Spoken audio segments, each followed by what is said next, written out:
Dialogue interdisciplinaire. Sylvie Pommier, bonjour.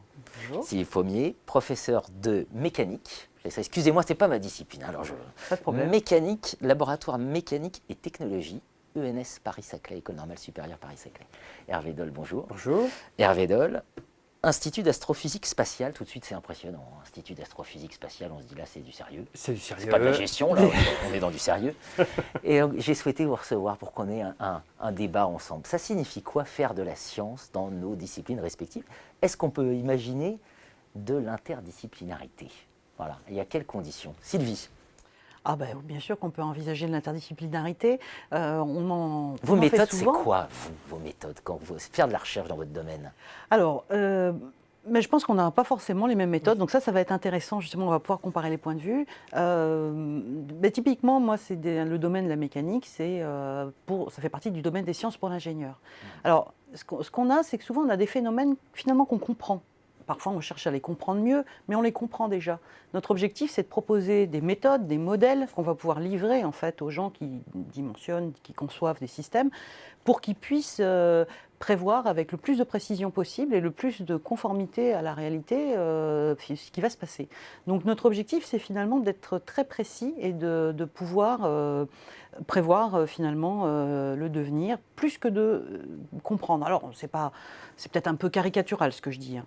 Alors le statut de l'expérimentation n'est pas le même non plus. On ne va pas faire forcément des expériences uniquement pour mettre en évidence un nouveau phénomène. Ça peut être le cas, mais ça peut être aussi tout simplement pour challenger un petit peu nos modèles, voir dans quelle mesure ils répondent bien, quelles sont les limitations, où est-ce qu'il va falloir les faire évoluer pour qu'ils soient plus adaptés, ou alors pour remettre en cause des modèles existants. Donc voilà, là ça ne suffit pas, il va falloir, vous voyez, ça ne correspond pas à ce qu'on observe. Donc on construit des expériences sur mesure en fonction des modèles qu'on développe. Hervé Doll, par chez vous, ça se passe comment? Nous, c'est complètement l'inverse. Nous, on ne comprend rien, absolument rien. On a un univers qui est en expansion, qui a un certain âge. Il y a de la matière noire, de l'énergie sombre. D'ailleurs, on n'en est pas sûr. C'est une partie des modèles qui dit ça. En revanche, ce dont on est certain, c'est que les lois de la physique sont universelles. En tout cas, c'est ce qu'on applique. Donc, on a des lois de la physique qui sont utilisées à toutes les échelles.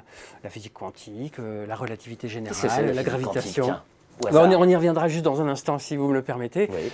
Donc on a la physique qu'on essaie d'appliquer pour comprendre les lois de l'univers, les lois physiques de l'univers. Et de même, l'univers est une sorte de laboratoire à ciel ouvert qui nous permet de découvrir des phénomènes qui ne sont pas du tout attendus. Donc on est vraiment dans un rôle d'équilibriste où il y a plein de phénomènes qu'on ne comprend absolument pas, qu'on essaie de décrire, de comprendre, de théoriser avec la physique disponible. On y arrive à peu près.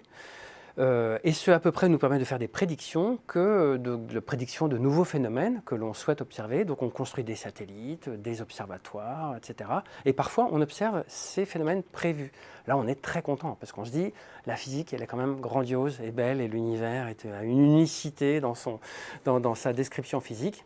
Il y a beaucoup de moments où on est désespéré parce que cette matière noire, qu'est-ce que c'est? C'est censé être à peu près 80% de la matière qui nous entoure. Alors pas à notre échelle terrestre, hein, mais à l'échelle d'une galaxie et de l'univers.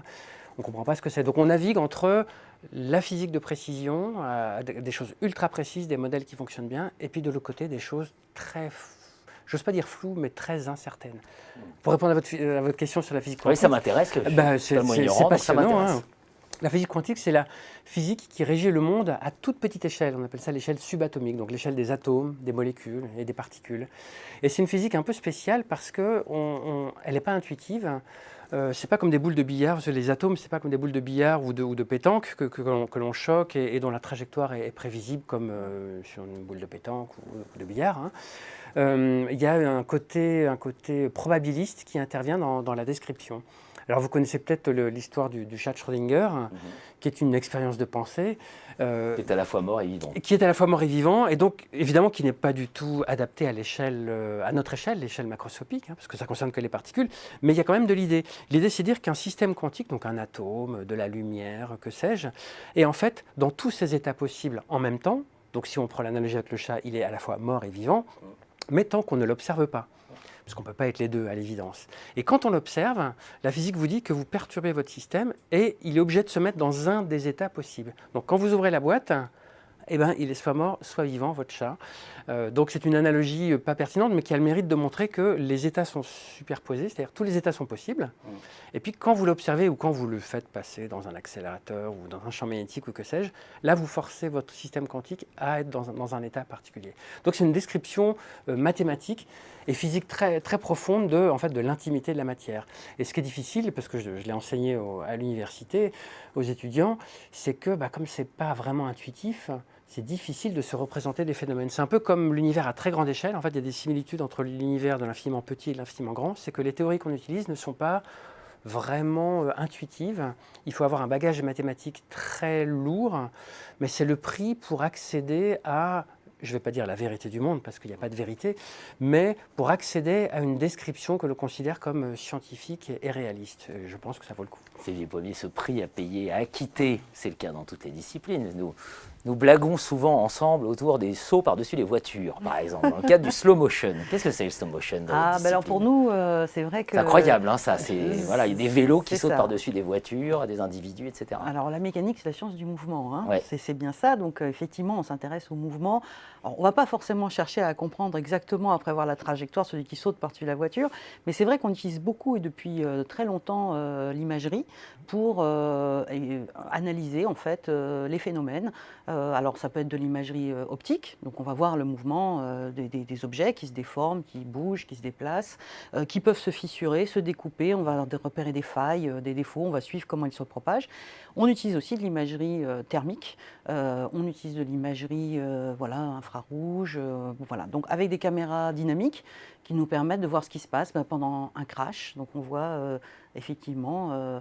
une voiture qui s'écrase et il va falloir prévoir l'énergie absorbée, comment ça se déforme, être capable de savoir effectivement ce qui sera accumulé dans l'écrasement de l'automobile et qui protégera le passager et donner des modèles qui sont capables, par des simulations numériques, de prévoir tout cet ensemble. Donc toujours la simulation numérique qui voyage à côté de l'expérimentation et souvent avec de l'imagerie. Alors évidemment, on promeut toujours l'interdisciplinarité. Ça vous paraît possible entre nous? Quand vous discutez avec un prof de gestion, comme c'est mon cas, c'est un grand plaisir. C'est quoi ce rigolo d'abord? Non, pas du tout. C'est pas scientifique. On sait que chaque domaine nécessite une expertise, beaucoup d'abnégation, beaucoup de plaisir également. Donc c'est ce qui nous rassemble tous. Mais c'est vrai qu'en pratique, c'est très difficile. On voit bien, on a des postes à responsabilité dans les universités, on promeut tous l'interdisciplinarité. On voit qu'en fait, c'est très difficile.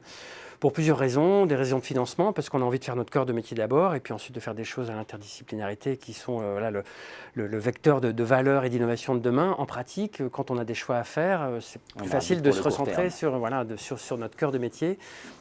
Et puis, on n'a pas forcément le même langage, hein, même si c'est très appréciable de discuter et d'échanger. Il faut du temps pour s'approprier le langage des autres. Et puis, nous, les chercheurs et anciens chercheurs, on a également d'autres manières de se mettre en danger de manière intellectuelle que d'aller essayer de comprendre l'autre qui ne parle pas le même langage. On préfère peut-être s'intéresser à des grands problèmes, etc., qui sont peut-être stimulants, et essayer de comprendre l'autre, finalement, c'est peut-être plus facile de laisser passer ça à la trappe. Donc, il y a des problèmes, disons, humains, de nature humaine, des problèmes il faut investir du temps pour faire émerger des projets.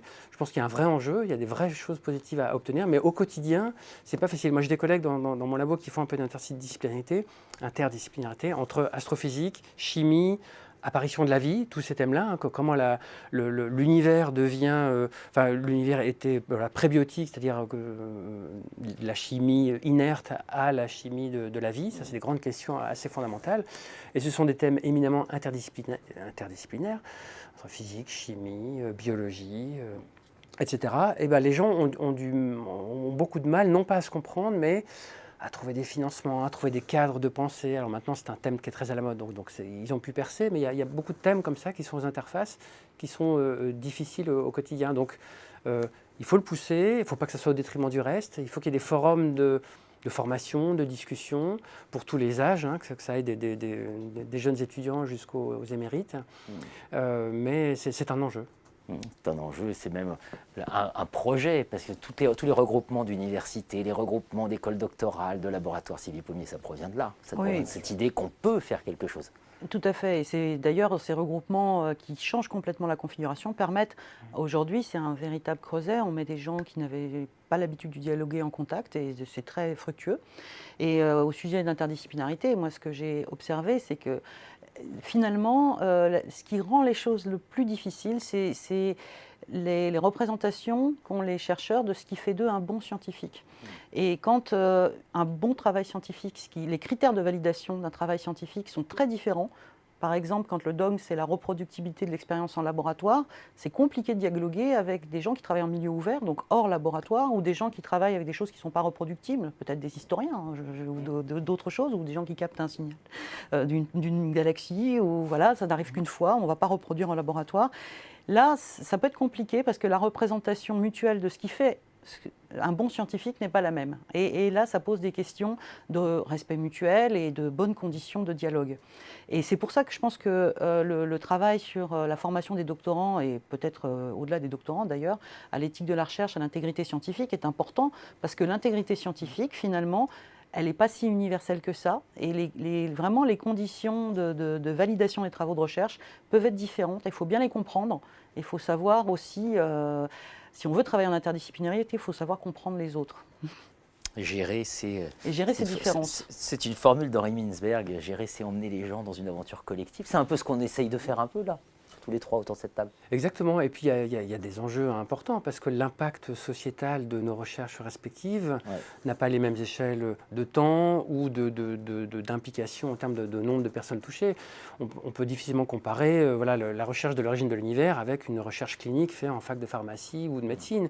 C'est pas qu'il y en a un qui est mieux, mais l'impact sociétal est complètement différent.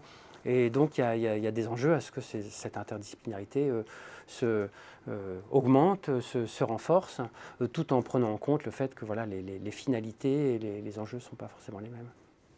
Merci de votre venue et de ces éclairages. Merci. Merci.